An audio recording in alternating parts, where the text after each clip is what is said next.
Cricketer और coach Sanjay बांगर के बेटे आर्यन अब ट्रांसफॉर्मेशन के बाद अनाया बन चुके हैं। हार्मोन थेरेपी के बाद अनाया ने अपने शरीर में आए बदलावों पर खुलकर बात की है और एक लंबा इंस्टाग्राम पोस्ट लिखते हुए अंतर्राष्ट्रीय क्रिकेट परिषद यानी आईसीसीआई और बीसीसीआई से खुली और साइंटिफिक चर्चा की अपील की है। अनाया ने खुद को भारत की पहली ऐसी ट्रांसजेंडर महिला एथलीट बताया है जिसने हार्मोन थेरेपी के असर को मापने के लिए बकायदा साइंटिफिक टेस्ट करवाए हैं। अनाया ने सोशल मीडिया प्लेटफॉर्म इंस्टाग्राम पर एक पोस्ट कर लिखा, हार्मोन ट्रीटमेंट के बाद उनके शरीर की ताकत, स्टेमिना और हार्मोग्लोबिन और ब्लड शुगर जैसे तापमान पैमाने को महिला खिलाड़ियों के आंकड़े से मिलाया गया और नतीजे चौंकाने वाले थे। उनके अनुसार सभी आंकड़े सामान्य महिला खिलाड़ियों के बराबर या उनसे कम भी निकले। स्टेमिना और मसल पावर में आई कमी ने ये साबित कर दिया कि हार्मोन थेरेपी के बाद उनका शरीर पूरी तरह संतुलित हो चुका है और अब वह किसी भी सामान्य महिला एथलीट की तरह है।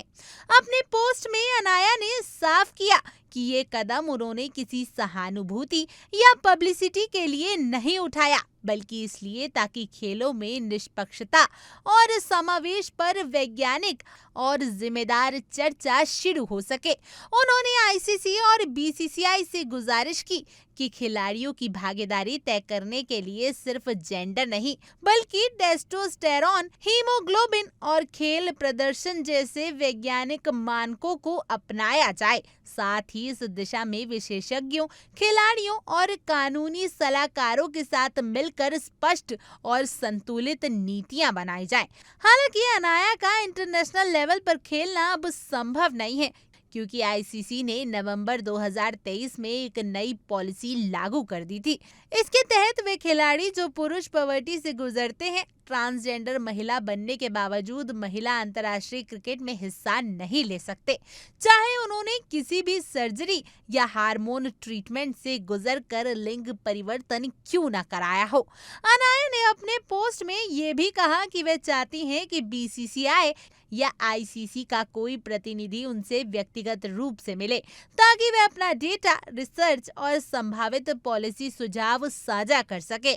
उनका मानना है कि समावेश का मतलब ये नहीं है कि निष्पक्षता को नजरअंदाज कर दिया जाए, बल्कि उन्हें नापने और जिम्मेदारी से लागू करने की जरूरत है।